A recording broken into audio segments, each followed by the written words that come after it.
Welcome back to the channel. This is Trinity Storm and you are watching 8th part of What If Naruto Gave Up After Hinata's Death. If you enjoyed this video, please like, share and subscribe to the channel. Now wasting no more time, let's start the story. As he surveyed those who had come into contact with Yurei, Sarutobi shook his head.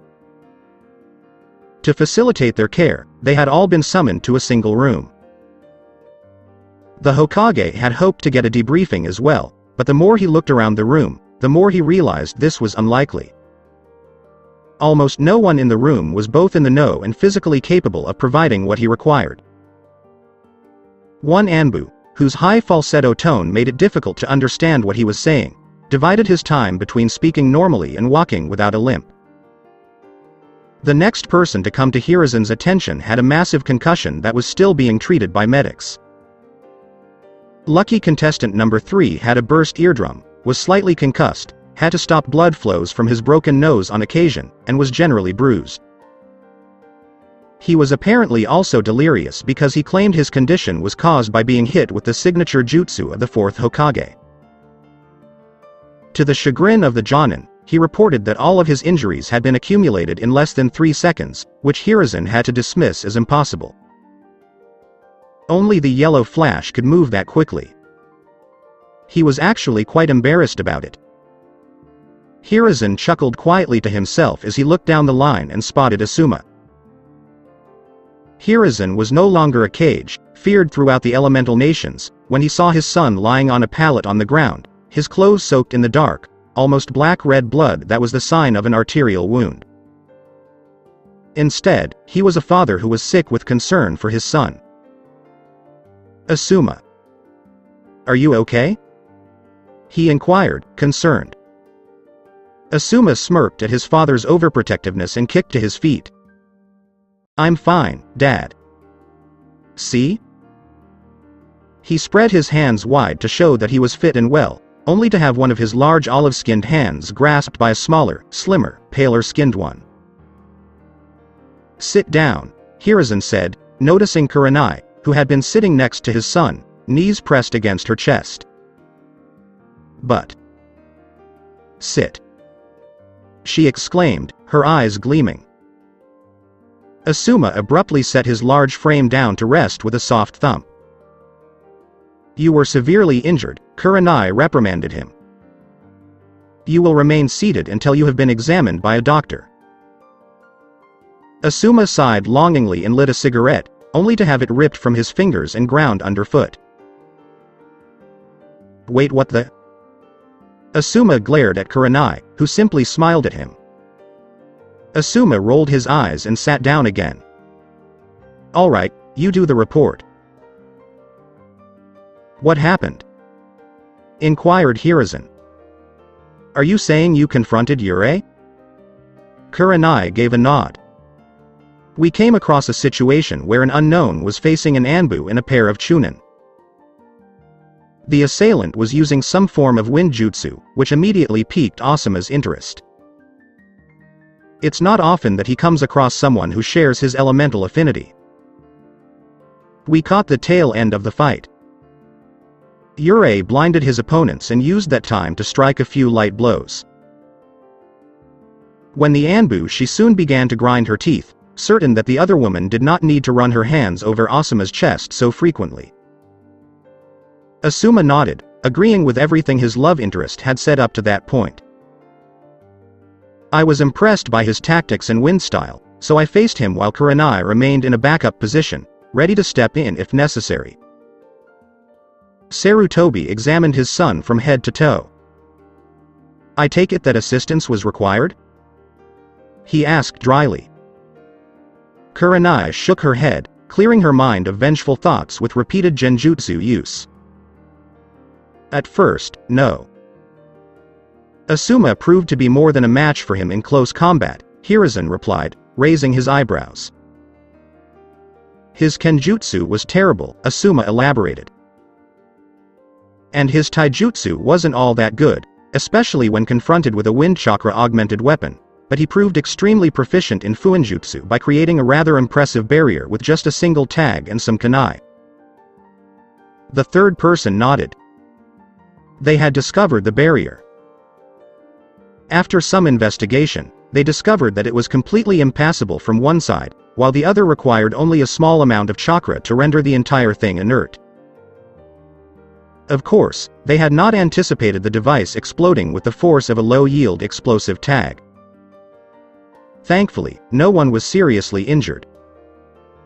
With nothing but taijutsu, he took down an Anbu and a Jonin, Hiruzen interjected mildly.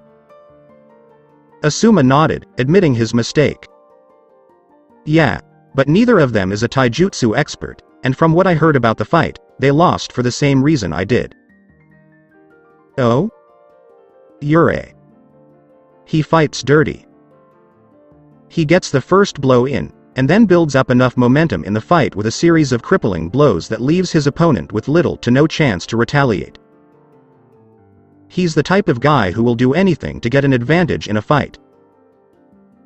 Hell, he spat in my face to get me to flinch. With that half a second, he cut almost completely through the tendons on my shoulder and... I assume you stepped in there, Kurenai? Said the red-eyed Jonin, shaking her head. Asuma elaborated. No, it was when I hit him with fire style, burning ash and got a wind-enhanced kunai to the gut in exchange that I lost consciousness.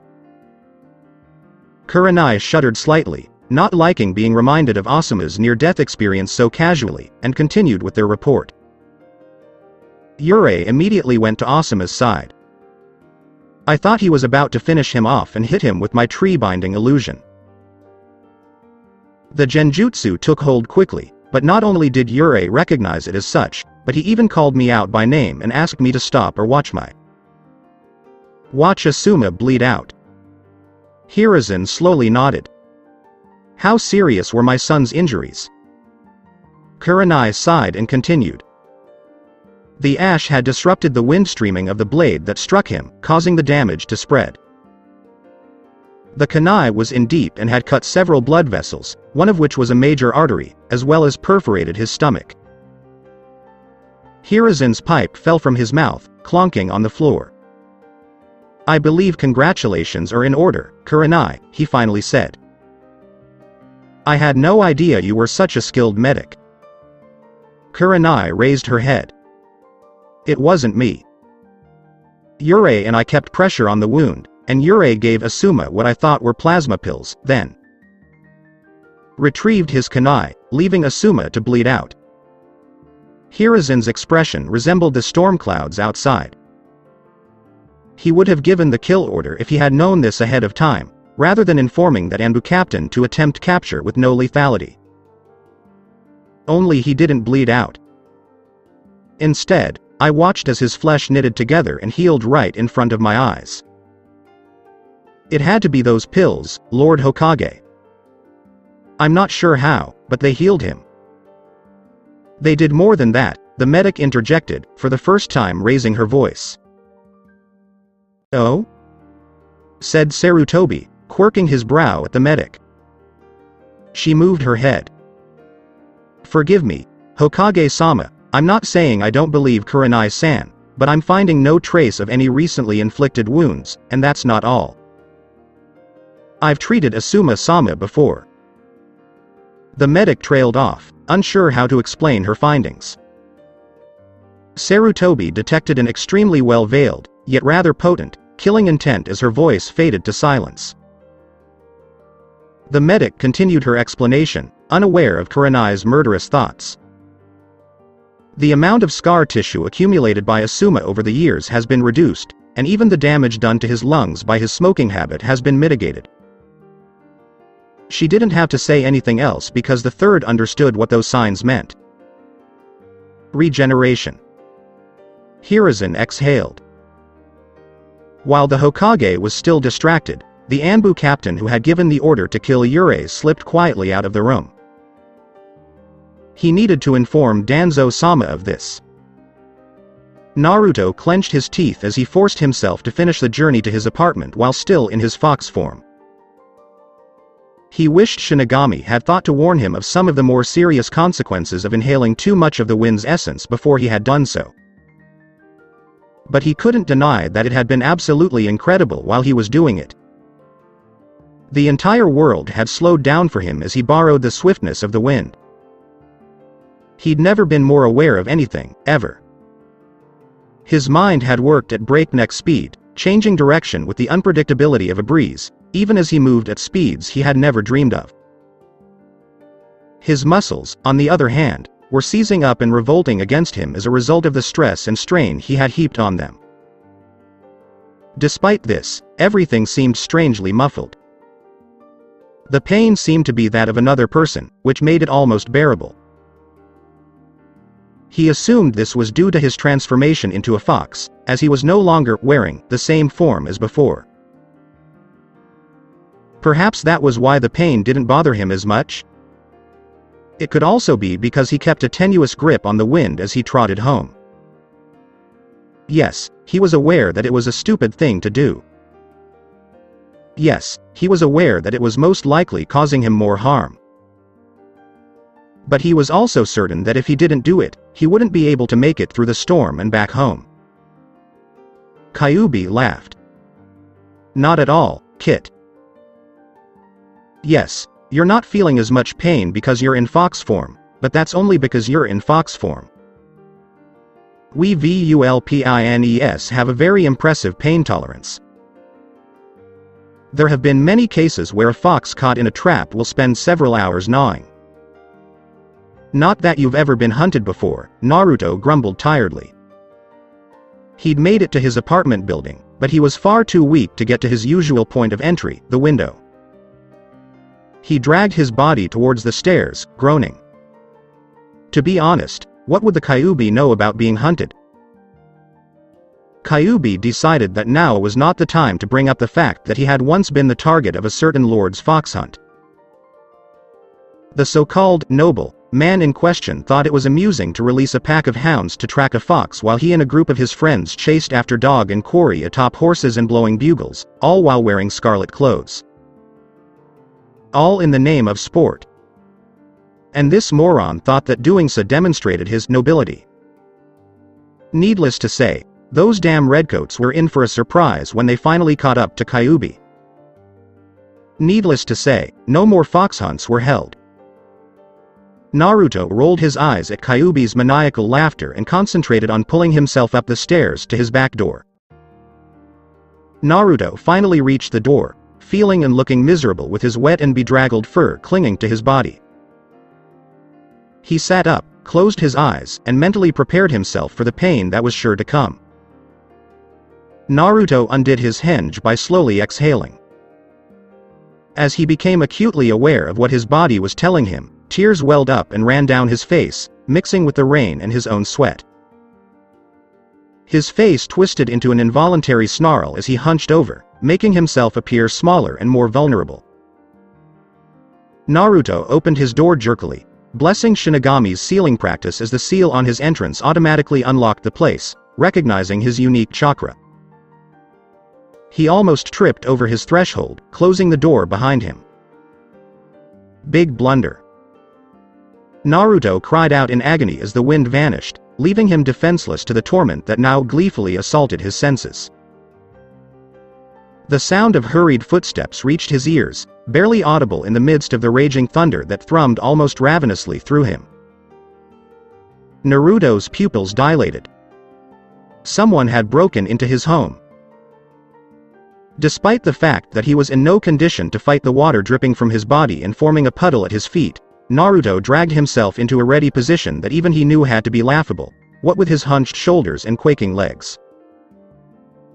Physically, he was a wreck, but at the very least, he could be mentally prepared for whatever lay in his path. Right? Naruto froze as Hinata ran around the corner. He had not anticipated this. Hinata's face was filled with fear as she approached, owing to the strange sounds she had heard. Her heat-reddened face began to shed its fear in front of Naruto's surprised eyes as she took in his bedraggled appearance. At the same time, her eyes filled with worry for him. He could see how much she cared for him, and he knew in that moment that he would never forget the sight he had the privilege of witnessing that night. Her hair was wet and stuck to her head, but it glowed with a healthy radiance, one strand falling through the center of her forehead and ending in a slight curl. Her ebony locks, tinged with blue, seemed longer when wet, trailing over the elegant arch of her neck and over one bare shoulder. Her skin was fair and flawless, unblemished by a bruise or a blade, and the small droplets of water beaded on it accentuated its beauty. One pale arm was folded against her body, highlighting her hourglass figure and drawing his attention to the swell of her breasts. Her legs were long and perfectly formed, and Naruto could tell they were going to be incredibly soft to the touch. Her steps were light, like those of a dancer, and every move she made seemed full of life. Naruto flushed slightly as he realized she was dressed in a towel, no less and no more. As Naruto finally succumbed to his pain and collapsed to the ground, fighting to keep a smile on his face, he reasoned that things could be a lot worse. Hinata only blinked when Naruto collapsed onto the floor, dead.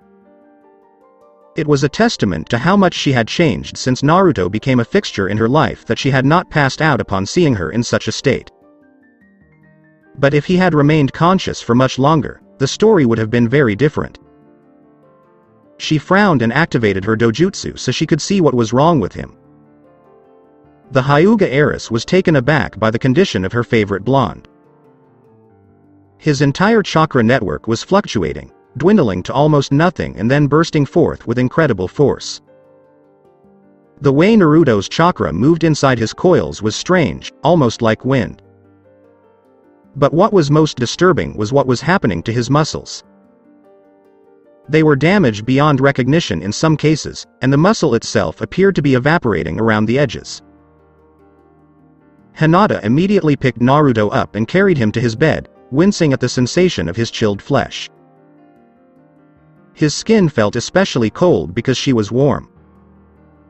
Hinata had taken a shower after getting out of the rain at Arlia's suggestion.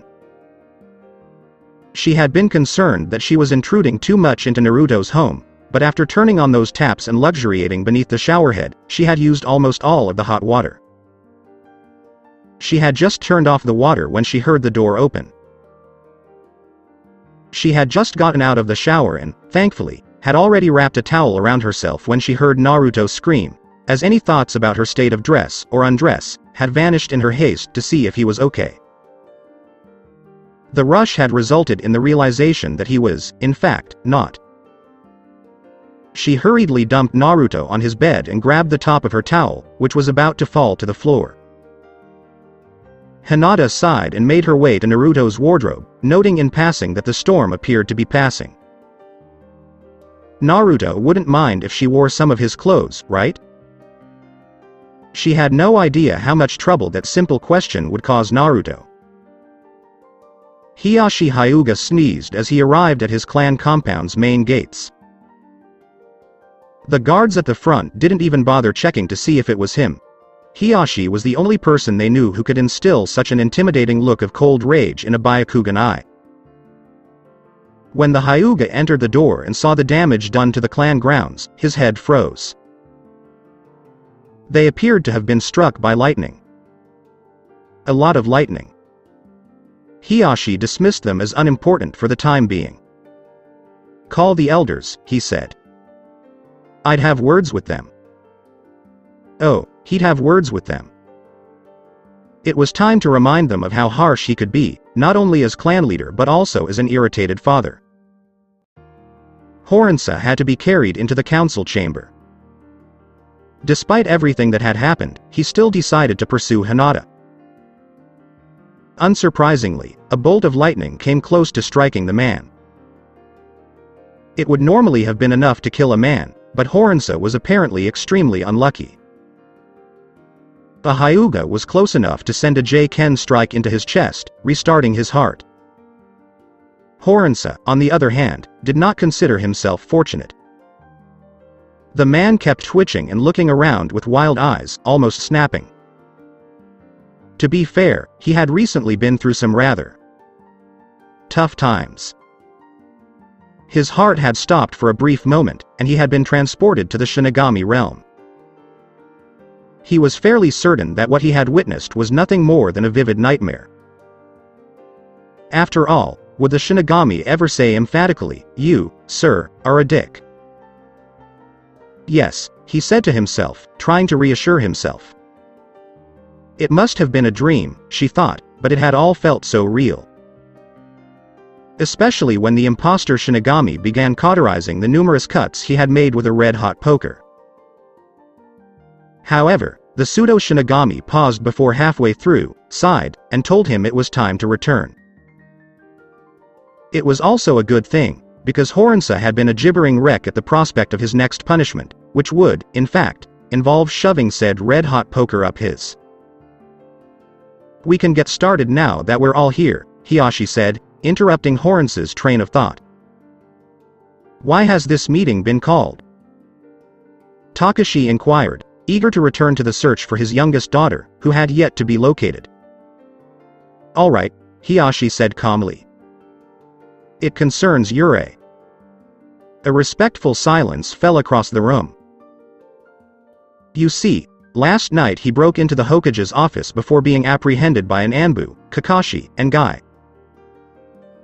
He was interrogated, which was pointless because he managed to resist all forms of interrogation, and he was then locked away in one of the Anbu headquarters' highest security holding cells." Many of the people in the room smiled as they felt vindicated. "Then we don't have to worry about Yurei and can do whatever we want," a relieved Miyadora Hyuga said. As Hiashi spoke through gritted teeth, the temperature in the room seemed to drop below freezing. "Not exactly," the council said, perplexed. Hiashi expanded. "Apparently, Yurei did not like being locked up, so he promptly escaped from a maximum security prison and made his way to the surface, where he vanished like a ghost." The room fell silent as this statement was delivered calmly but with an undercurrent of rage that made many Hyuga sweat. What happened?" Hitori, one of Horinsa's lieutenants, inquired. "That's a good question," Hiashi said almost jokingly. On his way out, Yurei faced 13 Jonin and a pair of Chunin, 9 of whom were Anbu, the remaining 4 of whom were Sarutobi Asuma, Yuhi Kurenai, and myself. 7 of the Anbu are now hospitalized. He locked an Anbu in his own prison, evaded 3 others, and forced Kurenai to let him go so that she could save Asuma's life, as the man was bleeding too. "You faced him as well, Hiashi?" Horinsa asked, his voice surprised and mocking. "Did he then defeat you?" "He did not defeat me," Hiashi exclaimed sharply, glaring at the man with such intensity that Horinsa visibly cringed. "However, I was unable to bring him in," Hiashi said, turning his full attention to Horinsa. "He did, however, have some interesting information that he volunteered." Hiashi paused, allowing the full force of his words to sink in. "Apparently, he thought you, Horinsa, were planning to seal my daughter with the cage bird seal while I was away." The Hyuga elder turned pale. Hiashi went on, his voice now deceptively gentle. "Despite being imprisoned, Yurei was able to learn that you had blackmailed Takashi-san over here into agreeing to place the seal on my daughter by threatening his youngest daughter, Higashi, I believe her name is, with torture." Except for Takashi, all of the elders were sweating in their boots by this point. This was not a good sign. Takashi's face was covered in a slow grin. "Is this correct?" Horinsa shook his head in denial. It was unthinkable. The man had been imprisoned. How could he have known what had happened in the secrecy of their own compound? "How did he know?" mumbled the gibbering elder. "That," Hiashi said slowly, a vengeful smile threatening to break through his stoic expression, "was a confession." Horinsa's eyes widened and she bolted towards Hiashi, her hands aglow with chakra. The Hyuga head, moving too quickly to be seen, delivered an 8 trigrams, air palm straight into Horinsa's chest, knocking him to the ground. "Guards!" Hiashi yelled, still in a deceptively gentle tone, prompting 2 branch members to enter the room. Restart his heart and arrest that worthless sack of shit. I'm not done with him yet. Are you insane, Hiyashi? Exclaimed Hattori. You could have murdered him. Hiyashi exhaled a sigh. I'm not that lucky. If I'm correct, most of the rest of you were also going along with Horance's plan, despite Yurei's threats and my express orders not to. The elders swallowed as one. Meanwhile, in the underworld, a voice that sounded far too happy for its surroundings could be heard. Hello, hello. Are you back so soon? Horance's girlish screams rang out across Shinigami's realm. Why do you treat your father so harshly? Kurenai inquired, slightly disappointed with Asuma's initial dismissal of his father, despite his obvious concern for him. Asuma exhaled a sigh. I suppose it all goes back to why I joined the Guardian Shinobi 12. Dad is an excellent Hokage, fiercely protective of the leaves of the great tree. Most people would probably say that he looks on every Konoha villager as family. They would be wrong. Asuma paused for a moment to take a long drag on his cigarette, ignoring Kurenai's frown. When it comes to family, Dad goes to a whole new level of protective, he quietly chuckled. A good example of this is Naruto. But he's not. Blood? No, Naruto isn't a blood relative, but he refers to the Hokage as old man. Hell, he's basically claimed him as a grandfather, and I'll be damned if Dad doesn't consider him another grandson. Kurenai nodded her head in agreement. Anyway, when it comes down to it, I've seen him risk his lifetime and time again for the people of this village without a second thought. After being with the 12 for a while, I was able to recognize what his death would mean, what kind of worldwide repercussions his death would cause, so I marched right up there, full of righteous indignation, and told him exactly how foolish he had been. Asuma finished with a smile on his face, obviously. Kurenai inquired, what happened? Did he gnaw on you? No, Asuma said with a shake of his head. Worse, he honestly didn't understand how he could have done anything else. He just looked at me, curious, and asked, how could I have done otherwise? They are the leaves of this great tree. Man, I felt like such a heartless bastard after that. Kurenai laughed. She could easily picture the scene. I forgive you, but I thought you said this was a Naruto story? Asuma's laughter faded, and a blank expression appeared in his eyes. Yeah, it was, wasn't it? But I warn you, this isn't a pretty story, Kurenai said, motioning for him to continue. Asuma continued in a grim tone of voice, sighing. You know Naruto isn't exactly popular, right? Kurenai just looked at him, both eyebrows raised, as if to say, you're really asking me that? She was attempting to lighten the mood of the conversation, which had quickly become much darker. In fact, Asuma's voice became even more ominous. It may be difficult to believe, but it used to be a lot worse, Kurenai said, his eyes widening.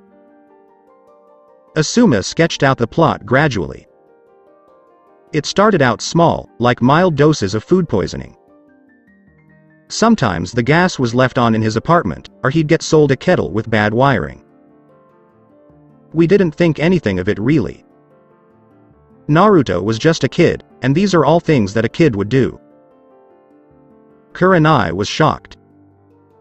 Normally, injecting that much fresh water into someone's bloodstream would result in death. Fresh water would be absorbed by red blood cells, which would eventually burst due to their inability to stop absorbing fresh water, allowing the fresh water to escape back into the bloodstream where it could find a new red blood cell and repeat the process. Your blood would eventually lose its ability to carry enough oxygen to your brain, and you would suffocate. Slowly. Asuma shook his head. I guess they got tired of waiting after a while, because they sent a cutter to just slit Naruto's throat while Kakashi was waiting. Kurenai inquired. Who was the cutter? Asuma shook his head. I'm not sure. You don't know? She asked, surprised. After Kakashi finished with him, he was unidentifiable. But the copycat still got the location of a meeting of would-be assassins that evening, and Dad went in alone. Asuma shook his head, his voice trembling. That evening reminded me just how much of a gap there is between my father's skills and mine. I still remember seeing him come out of that room, clad in his battle gear, with Enma by his side. They both had so much blood on them that they could have almost passed for an Uzumaki. I was already a Jonin at the time, and once I finished throwing up after seeing their remains, if they could even still be classified as such, I had a question to ask Dad. Kurenai remained silent for a moment before asking, so, the assassination attempt stopped after that? Asuma burst out laughing. You know it. Once again, it was Kakashi who made a point of it, but he dragged every member of the council to that room, with the Hokage's permission, for the purpose of identifying the bodies and telling them the story of what had happened, and after that, there was not a single person willing to risk attempting to kill Naruto. He was 5 years old at the time. After a brief moment of silence, Asuma stubbed out his cigarette and reached for another. I never thought of the Hokage as so ruthless, Kurenai interrupted before Asuma could light up again. The younger Sarutobi shook his head. He's not all the time, just overprotective. I mean, look at me. I'm an A-ranked shinobi, yet before I joined the 12, I was lucky if Dad gave me a B-ranked mission. He didn't want me to do anything too risky. After I joined the 12, Dad and I eventually had a talk together and he told me that he would try and be dispassionate about what missions he gives me. Before that, it felt like. Kurenai gave a nod. I comprehend. Asuma smiled at her and put his hands behind his head. Actually, that's probably why Dad was so harsh on this Yurei guy in the first place. Oh, I thought he was just going through the motions. Mostly. As a Hokage, there were really only two ways he could have perceived Yurei. 1. A major security leak and a highly skilled spy, or 2. A loyal Konoha shinobi who has been AWOL for almost 12 years, which would classify him as a rogue ninja. Having a Yamanaka look through his head is the first thing that he would normally do. When that didn't work, the machine was the only other option. So why did he let him go? Kurenai inquired. Asuma shook his head. There was no way they could have caught him, and from what Dad tells me, he had already come across several shinobi who had faced him. All were carefully knocked out, and he never once tried to kill them, which convinced him that Yurei would not harm Konoha. Asuma snorted loudly. That's why Dad frequently feels inferior to the Yondaime.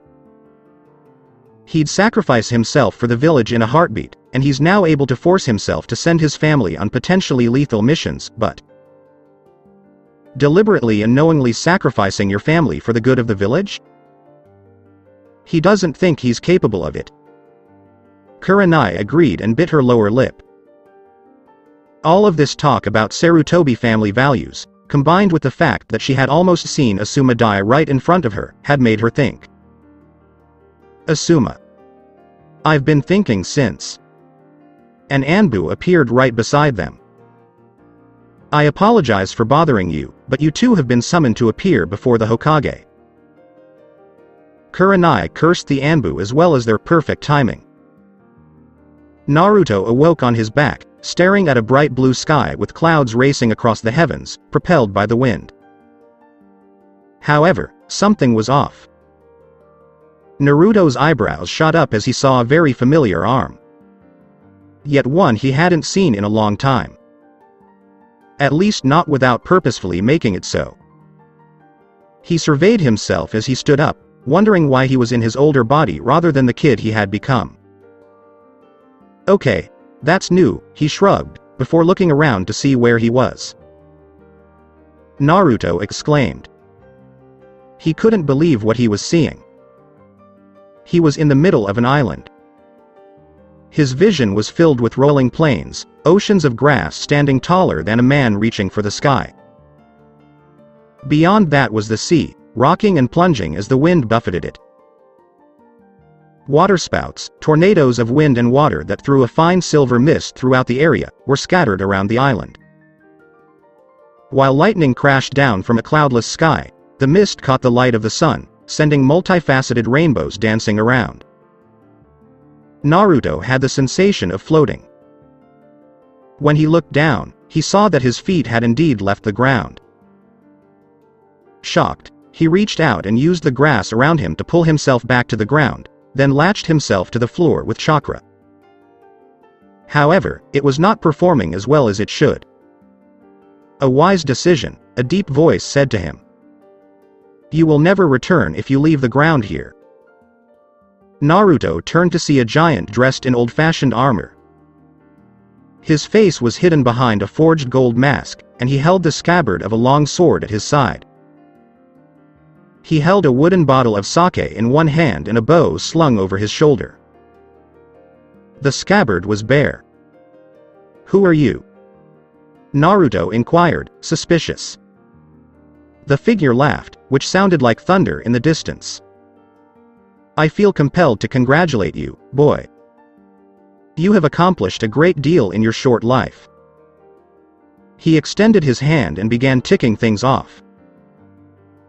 You are the first male Jinchuriki of the Kyuubi, as well as the first human, to travel back in time, and you are also the first mortal to befriend that jerk Shinigami while remaining alive. Uncomfortably, Naruto shrugged. I wouldn't really call us friends. To be honest, I'm kind of terrified that he'll go all death god on me again if I show him disrespect, the man blinked, surprised by Naruto's foresight. It was not entirely what he had anticipated. Or worse, Naruto muttered under his breath, the baka might start acting pervy again about me and Hinata. The armored figure snorted. That was more along the lines of what he had expected. And finally, the unidentified figure added. You are the first person in over a millennium to have drawn so deeply on the wind that you have entered my realm instead of Shinigami's. Naruto paused, his face bemused. Wait a minute, do you mean to tell me you're Susanoo? The newly identified storm god nodded. Naruto was now enraged at him. What did you mean trying to test me like that? 6 Anbu. 6. I'm still just a genin, remember? Why would you put me through something like that? I could have died, he finished, anime tears streaming down his face. You're dying. What? You drew too much on the wind. Your very flesh is turning into air itself, and you will soon pass from this world. Naruto was rendered speechless. All he had done, and now he was going to die? Unless, of course, I return you.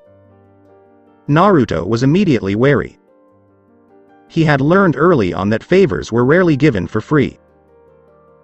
What makes you think that? Susanoo sighed and shrugged. You're a Namikaze. Wave and wind. Combine them and you've got a storm. I was your clan's patron god. Plus, you're an interesting child. It would be a shame to ruin such potential entertainment before you really got going. Gee, thanks for that. Naruto worriedly said, his feet now off the ground and the only thing keeping him from floating away was the grass he was clutching. Can I leave now? Naruto was not surprised when Susanoo laughed. Nice one, kid, nice one. Before I let you go, that is, if I decide to let you go, you must pass a little test of mine. A test right now?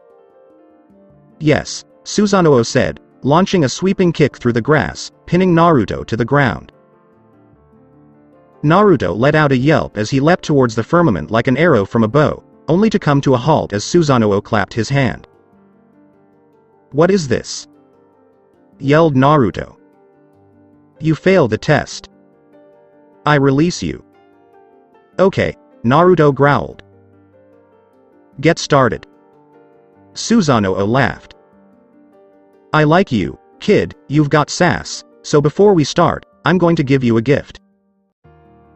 Naruto was immediately suspicious. What kind of present? Naruto's clothes were shredded as the wind howled around him. Lightning struck the ground all around them, igniting the grass, only to be extinguished by the rain, which sheeted down to earth, sending steam hissing all around them and raising blisters on Naruto's skin. The crashing of thunder deafened him the entire time. At the same time, simply describing it seemed inadequate. This was truly something that had to be seen to understand how humbling it was to be exposed to these raging elements. But all of that paled in comparison to the sheer presence that the being in front of him exuded. Why don't you think of one? Susanoo smirked. Naruto swallowed and licked his parched lips.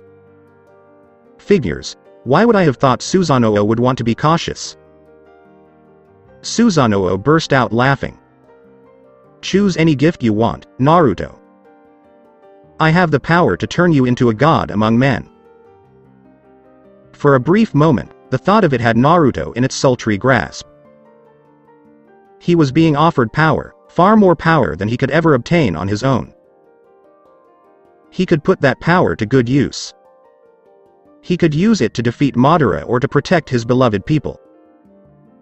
And yet, if he failed the test, he would die, war would still break out, and all his precious people would. No, it wasn't worth thinking about. Suddenly, Shinigami's words came to him, something that everyone in the gods' court agreed on. No mortal should have that kind of power. Naruto bit his lip and made his decision. Have you made up your mind? Susanoo asked quietly, his voice still echoing around him. Yes. Exclaimed Naruto. Now take me down. Not until you inform me of your decision. Fine. I'm not interested in your stupid power. That's something the old Sasuke would have done. Not me. You cannot refuse a god's gift. Fine. Yelled Naruto once more. Give your gift to Hinata, not enough to make her all-powerful, but enough so that she can always protect herself if I'm gone. Is that your final answer? Susanoo roared, sending Naruto's heart racing. Yes. Susanoo smiled, and his voice softened to be kind and comforting. You made a wise decision. Naruto was quickly back on his feet, finally feeling stable and fully clothed. The atmosphere had returned to normal. You are a very interesting human, Naruto Uzumaki Namikaze. You are the first person in a millennium to pass this test. So, I'm not going to die? Naruto inquired. Not yet, I say. Yada. However, Susanoo drew out the word. Naruto stopped celebrating. He should have guessed that there would be a but somewhere in this. However, unless I send you back, you are still trapped in my realm. Please? Naruto asked, his puppy dog eyes on him. Susanoo shuddered and shifted her gaze away. I will do so on the condition that you promise to do me a favor. What kind of favor? Naruto inquired cautiously. Susanoo pointed to the overgrown grass surrounding them. I need Kusanagi back. Orochimaru found it in ways I won't reveal, but I need the grass longsword back in my possession. Promise to do that for me, and I'll send you back. Naruto quickly nodded and extended his hand. Deal. Susanoo chuckled slightly at the gesture but continued to shake Naruto's hand. The agreement was reached. Iruka swallowed as he took in his surroundings. Of course, he knew that everyone around him was a comrade and that they were all serving the village of Konoha, but he couldn't help but feel a little overawed. And possibly slightly inferior. After all, he was in a room dominated primarily by jonin. Asuma Sarutobi, Kurenai Yuhi, Ibiki Morino, Hayate Gecko, and Anko Mitarashi were among the group's more notable members. The fact that the aforementioned snake mistress was staring at him like he was a piece of meat didn't help matters. Actually, it had no effect on them. The front door swung open, allowing the Hokage to enter the office, flanked by 8 Anbu, who were dragging a seemingly reluctant Kakashi behind them while being dragged themselves by a not-so-reluctant guy. Among them was an unusual Anbu. He, unlike the others, wore a white coat rather than the more traditional black coat. He did, however, wear black pants with bandages tied around his right leg. Finally, there was his mask, which was unlike any other. A plain white porcelain veneer covered his face, with only detailed brows and 3 thick stripes, 2 down each cheek and 1 across his forehead. The fox motif was completed by pointed ears. Despite the animal's hatred after October 10th, Konoha still recognized Kyuubi's strength, perhaps more than any other village in the elemental nations. As a result, there was only ever one fox mask, worn by Konoha's Anbu commander-in-chief. Iruka sucked nervously. "I appreciate everyone's presence," Hiruzen said. "I summoned you here today after gathering some critical information." The men and women surrounding him leaned in closer. Before saying anything else, the Hokage signaled Kakashi, who made a series of unintelligible hand signs before slamming his hands down in the middle of the room. Seals and Fuinjutsu characters flashed for 5 seconds before fading into nothingness. After that, 4 Anbu sat in a diamond formation around Kakashi, each placing their hands over Kakashi's before the one-time Yondaime student withdrew his hands, allowing the Anbu to take over the task of feeding chakra to his sensei's privacy seals. The Anbu indicated to their Hokage that the room was completely secure by nodding.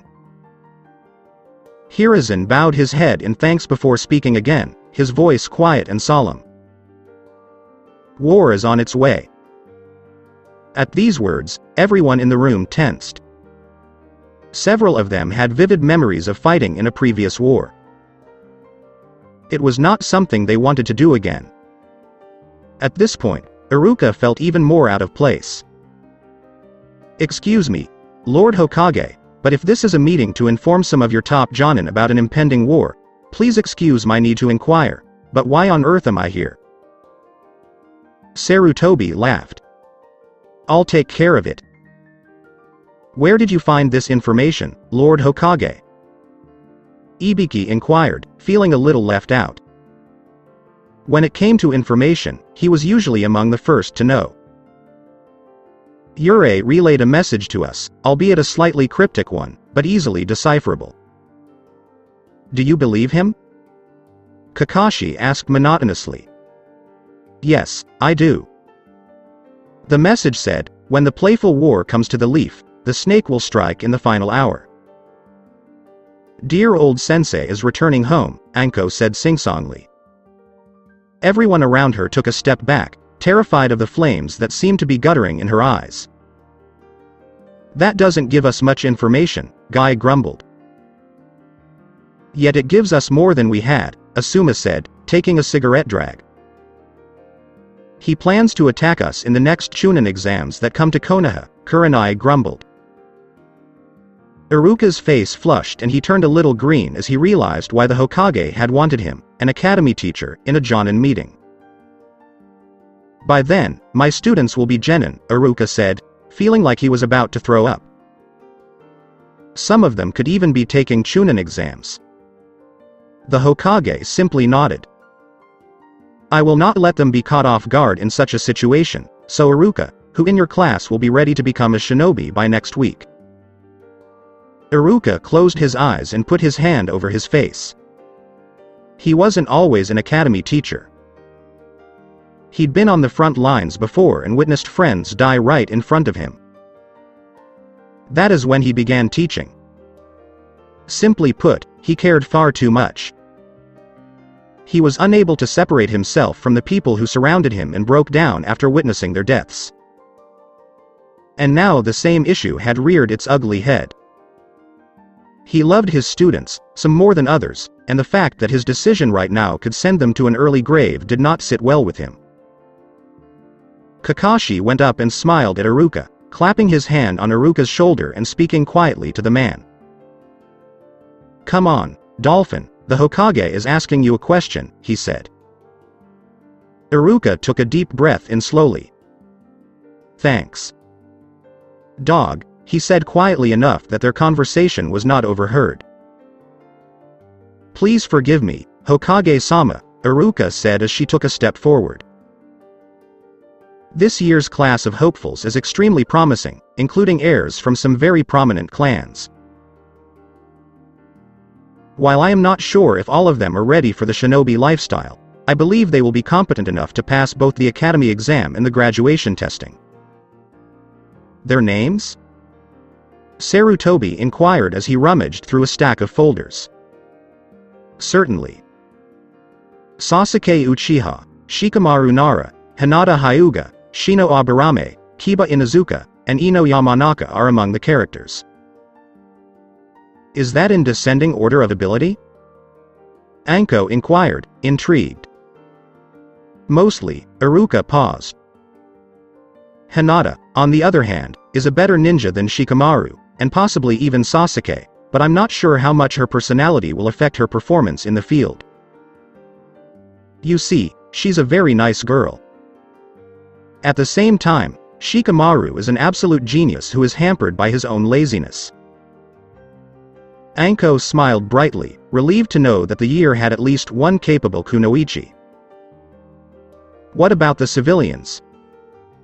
"Not good," Iruka said, shaking his head in response to the Hokage's question. "The majority of them will pass the academy exam but fail the graduation exam, forcing them to repeat the year. Sakura Haruno, for example, I am confident will be able to graduate early. She's top of the class among the girls, though Hinata will have surpassed her in less than a month if things continue as they are. She has the academic smarts to get full marks, and her chakra control is very developed, which means she performs the Academy 3 flawlessly, but Hinata outperforms her in every physical exercise. I can't think of another civilian who will be ready besides Sakura, Hokage-sama. And how about Naruto Uzumaki?" Every Anbu in the room inquired. The Jonin looked at the Anbu, surprised by their coordinated outburst. To be fair, they hadn't dealt with Naruto nearly as much as the Anbu had. "I'd say that Naruto, more than any other student I've had, is ready for the life of a shinobi," Iruka said, perplexing everyone in the room. "So, why didn't you recommend him?" Guy inquired, youthfully. "Simple," Iruka shrugged. "That he won't pass the academy test is irrelevant. For some reason, he finds it impossible to perform the Bunshin no Jutsu, and I'm afraid that if he can't do it satisfactorily, I won't let him pass." "And how about Rock Lee?" Asuma inquired, intrigued. "This is a unique case. Despite his inability to perform any jutsu, Guy sponsored him and took him on as an apprentice, staking his own reputation on Lee's potential. Naruto will simply have to try again the following year." Several Anbu breathed a sigh of relief and sympathy for the boy, relief because the idea of Naruto becoming a full-fledged ninja was one they did not want to entertain. And sympathy because, at the end of the day, many of them genuinely liked the boy. Hiruzen raised an eyebrow at Iruka's blunt assessment of Naruto's chances of graduating. "That doesn't seem quite fair, Iruka. If Naruto is as capable as you claim, I don't want to hold him back because of a single jutsu that isn't even used in many combat situations. I'm just following the curriculum, Hokage-sama," Iruka shrugged helplessly. "And if you stick to the curriculum, Naruto will definitely fail," Kakashi pondered before sighing contentedly, "Glad I'm no longer in Anbu." "How come, Kakashi-senpai?" Wolf inquired warily. Simple, of course, Kakashi said, smiling at his old comrade in arms. If Naruto fails the graduation exam, he will have 6 weeks off before the next term begins. I don't follow, Kurenai admitted bluntly. The Anbu, on the other hand, clearly did. 6 weeks of holidays meant 6 weeks of Naruto being away from the academy. 6 weeks away from the academy meant 6 weeks of Naruto being alone. And when Naruto was alone, he usually got bored. And when Naruto was bored, he found ways to entertain himself. Kakashi giggled perversely, having obviously found a good part in his book, though he might also have been laughing at the sight of 3 Anbu sitting in the corner wrapped up in the fetal position, 2 of them rocking back and forth, and the last, a rookie Anbu who, as of his first meeting with Naruto, was severely regretting his career change, mumbled under his breath while rocking ferociously. Kakashi turned his chakra-enhanced ears to hear what the rookie was saying because he was curious.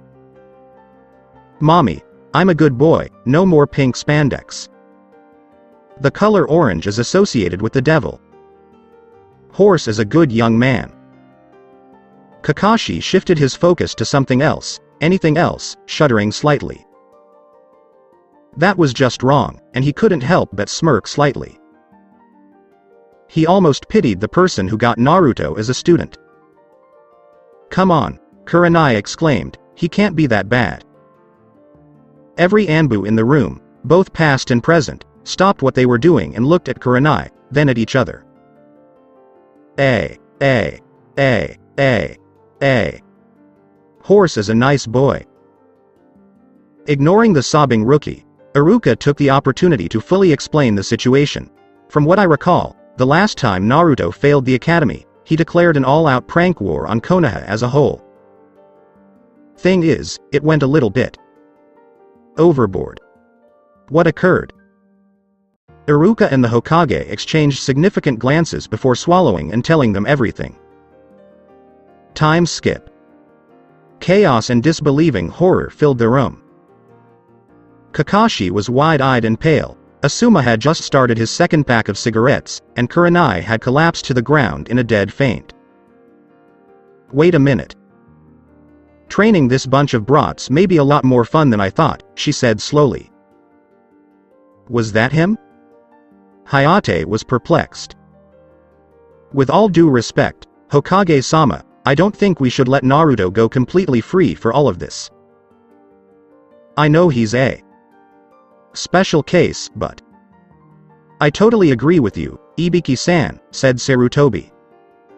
Ibiki blinked, not expecting it to be so easy to persuade the man. Then why hasn't anything been done? He asked slowly, knowing there had to be a reason, but the only one that came up to him was, to put it mildly, unbelievable. There's just one problem, Ibiki, Hiruzen said, slightly grimacing, we can't prove Naruto did it. We're pretty sure it was Naruto, but Naruto realized he'd gone a little too far this time, so he covered his tracks, or so we think.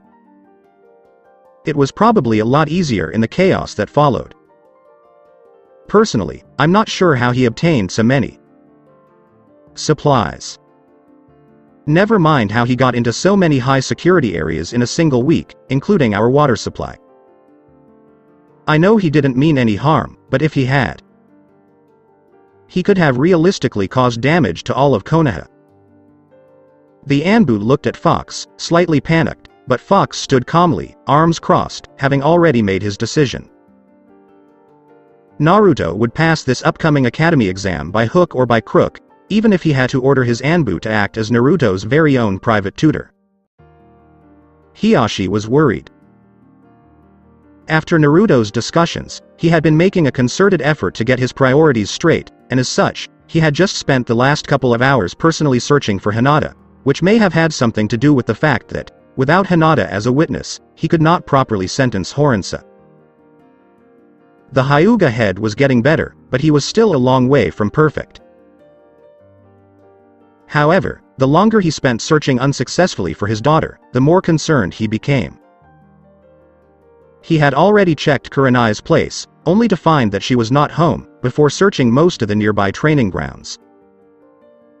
Still no luck. Grimacing slightly, Hiyashi finally decided to stop postponing the inevitable and began making his way to Naruto Uzumaki's residence. Hiyashi took 3 steps before pausing, his brow furrowed as he realized there was a flaw in his plans. He didn't know where the young Uzumaki lived. Of course, as a member of the Shinobi Council, he at least knew the district that Naruto lived in, having been one of those who voted for Naruto to live there in the first place. His reasoning for doing so was sound, in his mind at least. As Hiyashi made his way to the Hokage's tower, he reflected on when he first felt guilty for referring to Naruto by that title. Hiyashi had been forced to wait for about 20 minutes before the Hokage finished his previous meeting, and he emerged carrying a sword that he was very familiar with. "Ah, Hiyashi-san, were you looking for me?" Hiruzen asked. "Indeed, Sarutobi-sama," Hiyashi said, bowing his head towards his cage. "My daughter has gone missing, and I was hoping you could help me find her." The professor's eyes flashed with concern, and he immediately assumed the worst. "I shall immediately send out search parties," he said softly, recalling the incident with Kumo just a few years ago. His voice was quiet, calm, but molten steel could be heard buried deep within. "That won't be necessary, Lord Hokage. I have the situation well in hand. The culprit has already been detained," Hiyashi quickly corrected him. "All I need now are the directions to Uzumaki House." Sans. Hiruzen was perplexed. "Aren't they supposed to be at the academy?" Hiyashi just nodded. The third simply sighed. "I was on my way to see Naruto. If he's not at the academy, he's most likely at home. Or at Ichiraku's." Hiyashi smiled and nodded once more. "Then, by your leave, I shall accompany you," the Hyuga said, only to discover that the Hokage had not moved. "Explain." There was no request. Hiyashi gave him a rueful smile, which was unusual for him. "I suppose you could say that it all started when the Hyuga Council and I discovered that my daughter had been keeping some questionable company. It was a long story, carefully concealed beneath a not-so-subtle genjutsu. Yes, those nearby were aware that the two of them were having a private conversation. What's the big deal? They were ninja, and thus naturally secretive, and a conversation between the Hokage and a clan head frequently revealed information that was only known to those in the know. In fact, one could argue that this was a far safer mode of communication than most. A room could be bugged with seals or electronics, or a conversation could be overheard in the shadows, but this. The Hokage was walking right in front of us. There was genjutsu, and it was obvious. Yet powerful. Most ninja who can pierce such a technique can also sense their own cage's chakra and will therefore leave well enough alone. If the illusion was broken, the third was quick to detect it and dispatch his escorting Anbu to apprehend the spy, because who else would try to eavesdrop on Konoha's military leader's private conversations? Hiruzen had gotten the gist of it by the time they arrived at Naruto's apartment. He paused his genjutsu and reflected on the most important information he had gleaned from the clan head, namely that Hiyashi was a jerk trying to get better. Hinata did not deserve everything that had happened to her, and Horinsa would require an extended session with both Anko and Ibiki, followed by a leisurely execution. His thoughts were interrupted when one of his Anbu broke their customary silence. "Oh, crap. What's the matter, Fox-san?" Hiyashi inquired.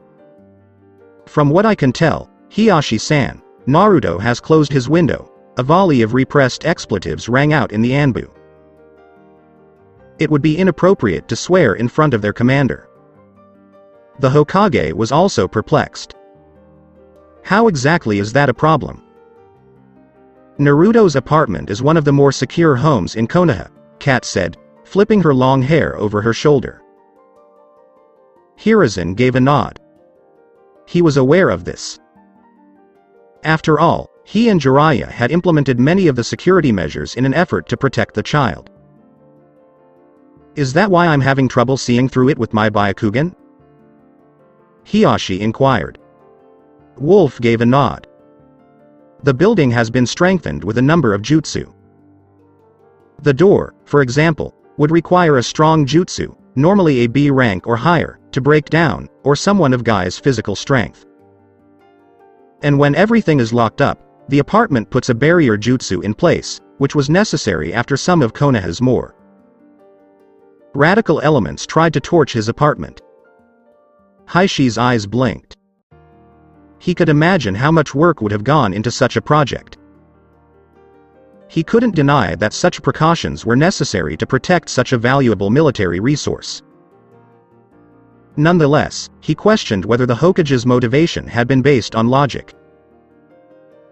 The problem is, Hawk continued slowly, grimacing, that all of this occurred before Naruto decided to do some of his own work to strengthen security.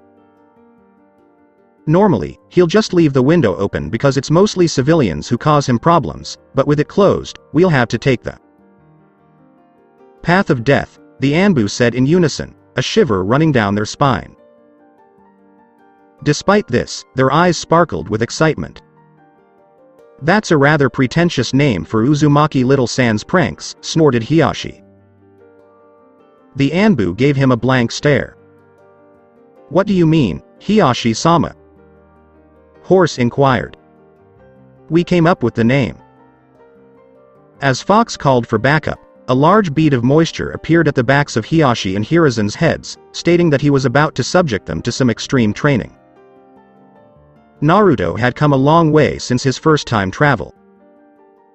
Among his more notable accomplishments was a better relationship with his friends, particularly Hinata. He'd more than tripled his jutsu repertoire, improved his taijutsu, and his kenjutsu was now slightly more competent than something that would have made Zabuza or Kisame die laughing. Combine that with his increased intellect and tactical skills, as well as the fact that he was now even more difficult to kill, and he was now a force to be reckoned with. But none of that changed the fact that if he had to fight his future self, he would be humiliated. Sage Mode just kicked that much $1. His most powerful weapon at the moment was a double-edged sword, similar to how Kyuubi was used. He was also confident that Guy and Kakashi could still beat him in a straight fight. Those two were legends in their own right, with far more experience than him. That meant Ba-chan and Arrow Sennin would completely destroy him. However, if Ba-chan started with the one-finger shtick, he'd drop her on her ass.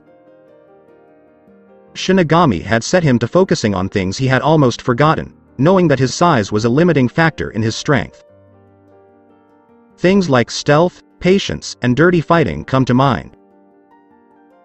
The various pranks he set up around the village were an important part of his training. However, this had unlocked a new set of abilities that he had not used since becoming a genin. Trap making. After some practice, the traps became increasingly elaborate. Not to mention risky.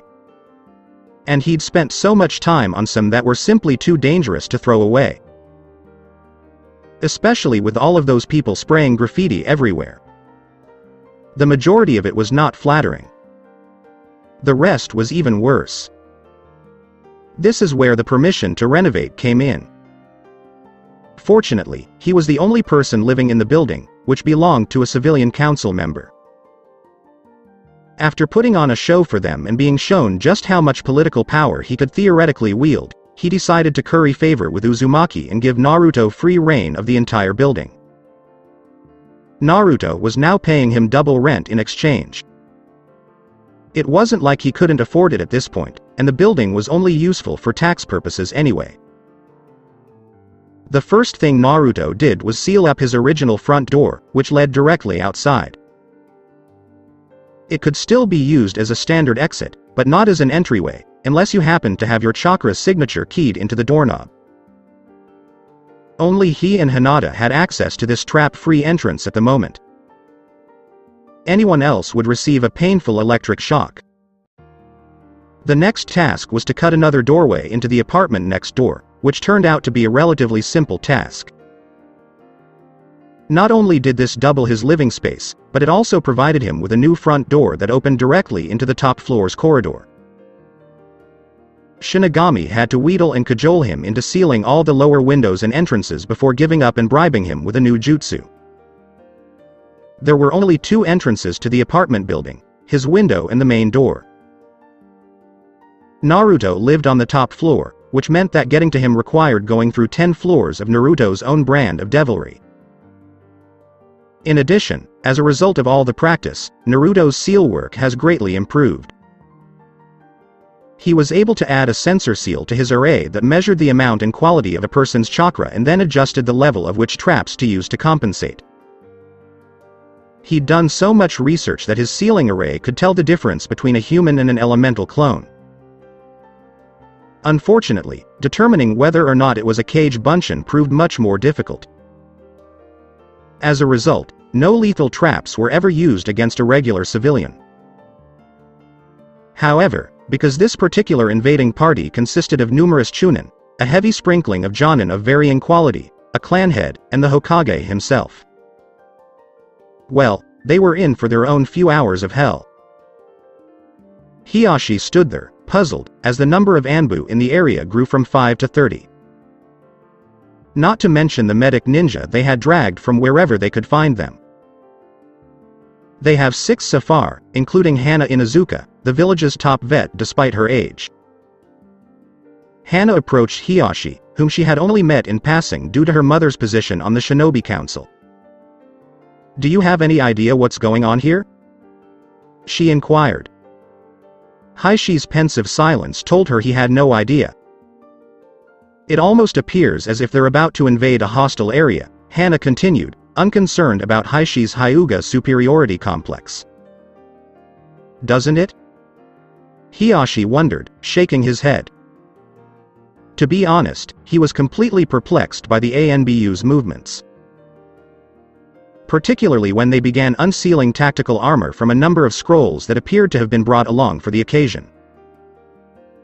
When a pair of Anbu began unsealing and handing out gas masks, his confusion turned to mild concern. "Do you know what the Anbu were up to, Lord Hokage?" Hiashi inquired slowly. "I haven't the foggiest," said the Hokage succinctly. "We just have a healthy respect for Naruto abilities, sans which is why we need you medics." "I'm a vet, not a medic." Hana protested, perplexed as to why she was here. "I've never done any human practice before." "Don't worry, Hana-san," Kat assured her. "You'll have plenty of practice before the end of the day." But, I'm used to completely different body structures," exclaimed the Inuzuka heir. "That's fine, too," Lizard murmured. "Odds are you'll also get to work on some completely different body structures before we're done." Hana snapped her lips shut after realizing she had left her mouth open. Hawk nodded emphatically, agreeing with Lizard, before turning to Wolf. "Would you mind checking the entrance, Wolf-san?" Wolf simply stared at him. Hawk shivered slightly at the ghoulish expression he just knew was on display, despite the mask that obscured it. "Of course, Hawk-san, I would." Lizard took a step forward, rolling his eyes at his colleagues. "Allow me," he said, making 6 hand motions. "Iwa Bunshin no Jutsu," he says. Hiashi was taken aback by the use of this jutsu, which had been closely guarded by Iwa. The rock clone was more durable than any other Bunshin, but it was far less intelligent. Hiashi compares him to the average rock ninja. Even so, it was surprising that such a jutsu would be used so casually. While the other Anbu bemoaned their folly in not sending a clone in first, Lizard dispatched the Bunshin to scout ahead. The clone, trusting in its own strength, charged straight through the front door, in a very Naruto-like fashion. Shink. The small boulder rolled across the floor, stopping at the feet of the wide-eyed Hiruzen and his companions and revealing the face of the decapitated rock clone before crumbling to dust. Pity, Fox expressed genuine disappointment. Only on the passive-aggressive mode. Lizard, cat, hawk, wolf, and even horse, on the other hand, breathed a sigh of relief. Some of the other Anbu, on the other hand, were not so happy. Worry settled over them as they began muttering under their breath to each other. Why did he do that? He knows it dislikes clones. Lizard Tycho has enraged the Path Demons. Maybe. A virgin sacrifice? Where do you find Kakashi when you need him? Fox took action after noticing his men becoming restless. Anbu, collect. The Anbu gathered in front of their captain as one, summoned by the authority in Fox's voice. Wolf, please? Fox inquired politely. Wolf nodded and used jutsu to raise a platform about 3 feet above the ground. Fox jumped onto the makeshift platform and drew all attention to himself. Friends. Konohans. Anbu. Borrow my ears. Fox received almost religious attention from the Anbu, while the others appeared befuddled. We few. We happy few, face our trials as a band of brothers, for he who sheds his blood with me is my brother. Hoo-ah. In this age of shinobi, we face dishonor and dismemberment on a daily basis, as well as death itself. Fox started pacing back and forth across the platform. Yet, death comes to all men in time. We fear death, that is true, but here you are. A few of the Anbu grumbled. It's true, my brothers, exclaimed Fox. For I see in your eyes the same fear that would take my heart. We feel fear, because we are human, not just simple tools, and that is why we are Anbu. A true Anbu will never let their fear of death overpower their sense of duty, honor, and comradeship. The assembled Anbu erupted in agreement. Fox yelled at them all while pointing at them. You are here today because you made a vow to protect your family and homes, and you made a vow to obey our Lord Hokage's orders. You are here for your own self-respect, because you would not want to be anywhere else. His voice became quiet. We are about to embark on a journey that you have all been trained for. You have all been subjected to what is affectionately known as chicken shit drilling, for one reason and one reason only: alertness. And you will need every scrap of it that you can grab hold of in this mission, or you will get it in the nuts. You men and women are veterans. All of you have faced the enemy. The area was deafeningly quiet. Fox proudly nodded. Then we shall walk through the path together, I say. Remember what distinguishes Konoha shinobi from others: we fight as a team. We live, eat, sleep, and die as a team. We will not think only of ourselves, but also of our comrades standing beside us. Keep an eye out for your friends, get them to the medics if you can, but don't stop moving. I don't want to hear anyone say, I'm still holding my position. Fuck that. We have a basic strategy of going under, over, and through whatever crap is thrown at us. Hoo-ah? Hoo-ah. You're right. Anbu is our name. There may be a day of Biju and shattered masks, when all oaths are broken, but not today. This is the day when those who go quietly into the night take a stand. As those who give of ourselves in order for others to walk in the light. Now exclaim, we will not go down without a fight. Years from now, you'll be old and tired, bouncing your grandchildren on your knee, and you'll be able to tell them the story of your own legend. A legend from a time when the will of fire raged within us. The Anbu roared their approval. My sisters. Raahhhhh. Sisters.